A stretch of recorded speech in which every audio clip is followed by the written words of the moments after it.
أعوذ بالله من الشيطان الرجيم بسم الله الرحمن الرحيم ولكل وجهة هو موليها فاستبقوا الخيرات أينما تكونوا يأتي بكم الله جميعا إن الله على كل شيء قدير صدق الله العلي العظيم.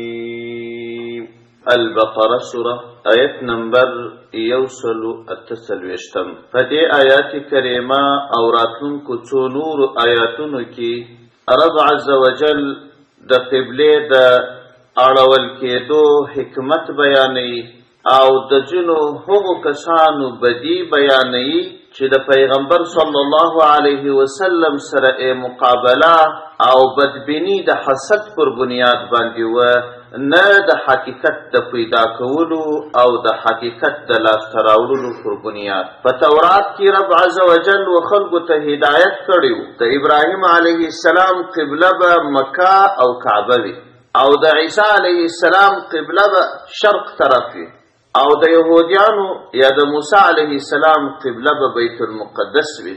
او په آخر زمانه کې چې کوم پیغمبر راځي او هغه ورستنی پیغمبر دی محمد آخر زمان صلی الله علیه وسلم هغه به صاحب القبلتین وي. یو ځلې به و بیت المقدس ته لمونځ کوي بیا به الله عز وجل حکم ورته کوي بیرته به مکې مکرمې ته لمونځ کوي. دا معلومات په تورات کې لیکلي وو. نو کم کسان چې په تورات خبر وه هغوی به په نبی آخر زمان پسې څراغ اخیستی وو او په خپلو کې به یې پټ پټ سره ویل چې ته وده که د یوې قبلې ته لمونځ وکړي نو تپوسه چې دا هغه پیغمبر نه دی او که یو وار یوې قبلې ته لمونځ وکړي بیا یې بلې قبلې ته لمونځ وکړي نو تپوسه چې دا هغه پیغمبر دی چې هغه آخرین پیغمبر دی. یهودیان چې په دې کتاب خبر وه د هغوی هیله او غوښتنه به دا وه.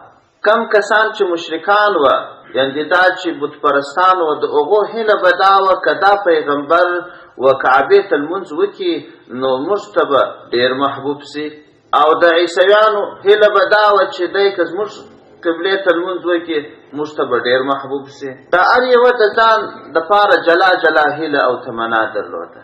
الله جل جلاله دا آیاتونه نازل کړل او پیغمبر علیه السلام ته وفرمایل چې یو خو په حقیقت کې دا ټول عبادتونه الله ته کېږي. دغه د قبلې لوري دا د هر امت دپاره سته، البته د چا دپاره د هیلو لوري دی، د خپلو هواو لوري دی او د چا دپاره په حق ولاړ لوري دی.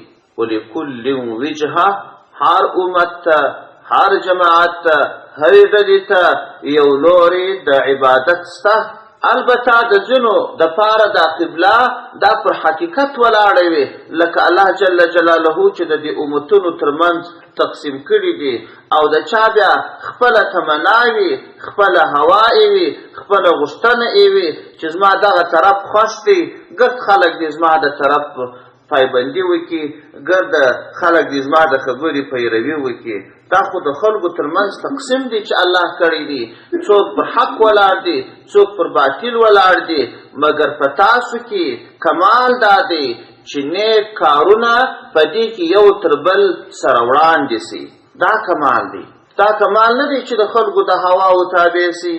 دا کمال نه دی چې د موسی علیه السلام قبله بیت المقدس ته ونیسي تاسو ټول هغه ته سي که هغه ته نه وس ګرده بد یاست.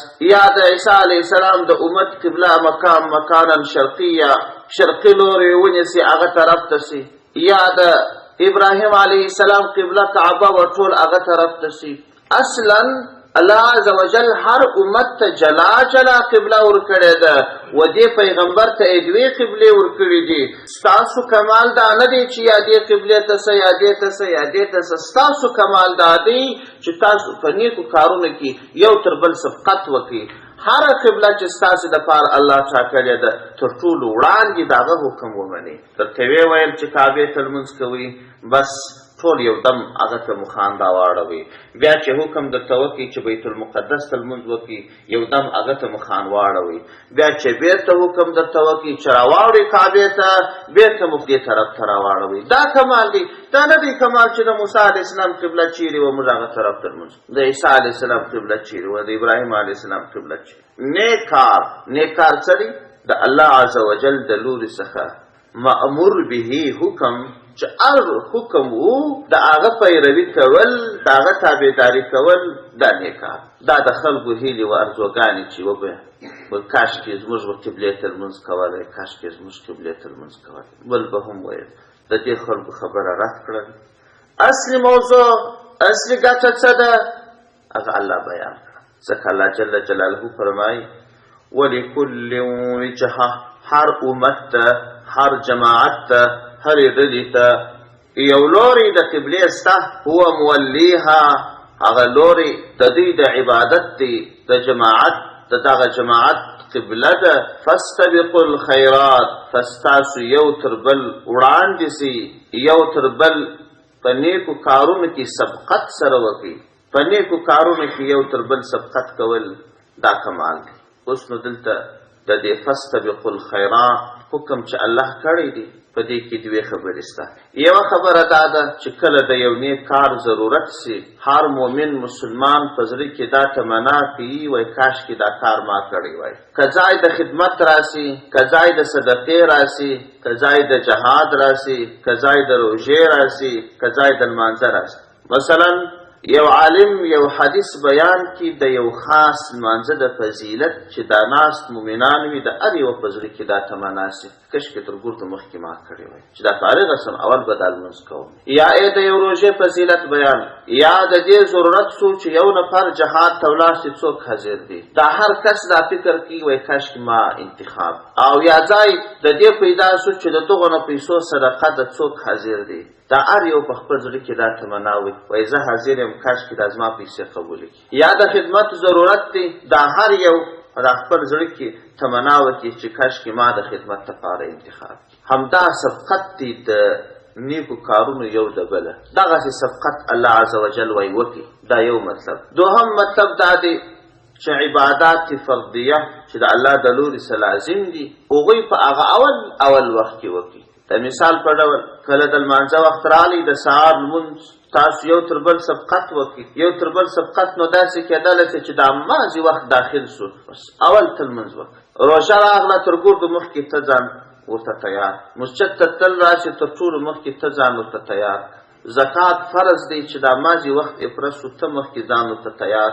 څه دا نور اعمال هم نو که چیرې دغه فردیه اعمال سي نو بیا خو دا خبره روښانه کېږي چې دا 5 وخت لمونځونه دي په دې 5 واړو وختونو کې اولین وخت کې باید لمونځ وشي. په دې مسله کې د امت د علماو ترمنځ اختلاف شته چې هر وخت د لمانځه راغلی په هغه وخت کې اولا وخت شته، جائز وخت شته، مکروهه وخت شته. په دې کې هیڅ شک نشته چې په اول وخت کې لمونځ کول دا جائز دی بالاتفاق. هیڅوک په دې کې اختلاف نه کوي چې وخت داخل سو فورا لمونځ کول جائز.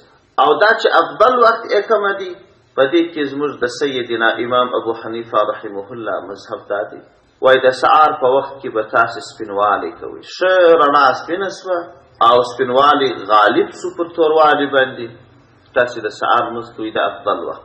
او د ماپښین په وخت کې وای کله چې دوبی وي نو تاسې دا د ماپښین لمونځ ښه ځنډوئ. دغه د ماپښین وخت چې دی دا د غرمې وخت دا ګرمي لري.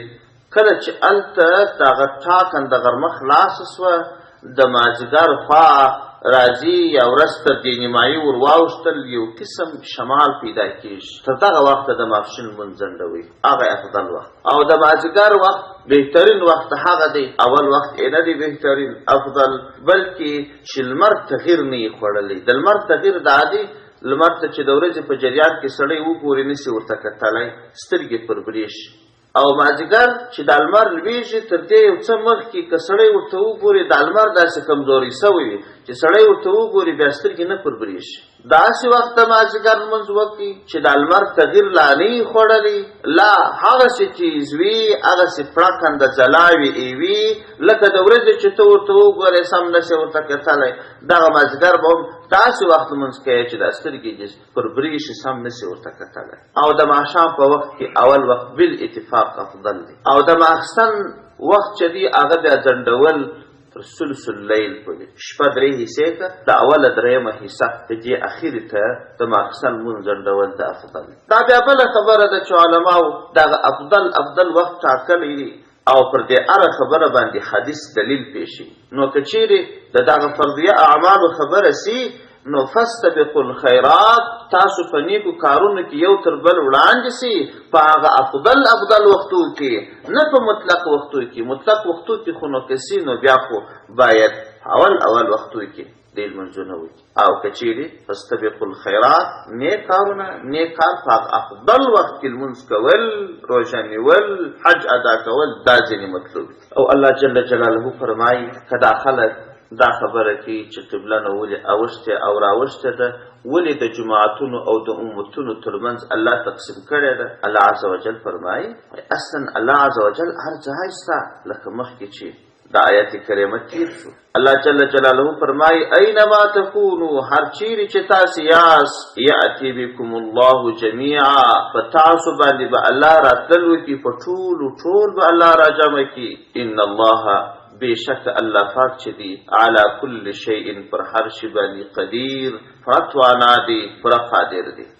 ومن حيث خرجت فولي وجهك شطر المسجد الحرام، الله جل جلاله و پیغمبر صلی الله علیه وسلم ته دوهم ځل حکم کی، یو ځل مخکې حکم وس ومن حيث خرجت فولي وجهك شطر المسجد الحرام، دا دوهم ځل دی چې الله عز وجل حکم کی او پیغمبر صلی الله علیه وسلم ته امر کی چې نور وکعبه ته، بیت الله الحرام ته، مسجد الحرام لوري ته المنځ کوه. ومن حيث خرجت د هر ځای څخه چې ته ووځې، فولي فاستوګرځوه وجهك مخبل شطر المسجد الحرام، وطرف ته د مسجد حرام. وانه یقینا دغه ګرځول للحق، دا حق دی د الله عز وجل د لوري څخه رښتینی حکم دی، من ربک د رب څخه ستا د رب د لوري څخه دی. او وما الله ندی الله پاک غافل ندی عما د هغه کارونو څخه تعملون چې تاسو یې کوي، تاسو چې څه اعمال کوي، څه کړنې کوي، په ټولو باندې الله خبر دی. بیا الله جل جلاله دریم ځلې حکم کوي ومن حيث خرجت د هر لوري څخه چې ته ووځې، فولي وګرځوه وجهک مخبل شطر المسجد الحرام، وطرف ته د مسجد حرام. وحيث ما كنتم، هر چیرې چې تاسې یاست، فولو فستاسو وګرځوئ وجوهکم مخام خپل شطره، وطرف ته د مسجد حرام. لئلا، دا اصلا لئلا دی، لئن د پاره د دې لا یکون چې نسی للناس خلق لرا علیکم پر تاسو باندې حجه، څه دلیل پیدا نسی، الا الذين ظلموا، مگر نه د هغه کسانو چې ظلم یې کړی دي، منهم د دې څخه. فلا تخشوهم، فستاسو د دې څخه مه ویرېږئ، واخشوني، زما څخه وویرېږئ. او دا مخونه ځکه واړوئ ولأتم، او د دې دپاره چې زه پوره کړمه نعمتي، نعمت خپل علیکم پر تاسو باندې، ولعل دپاره د دې چې کوم تاسو تهتدون، تاسو پر هدایت. الله جل جلاله د کعبې شریفې د اړولو حکمت بیان، یو حکمت ادا بیان کی لکه مخکې چې مو وویل چې یهودیانو ته علم چې پیغمبر صلی الله علیه وسلم چې اخرین پیغمبر دی، هغه به 2 قبلو ته لمونځ کوي.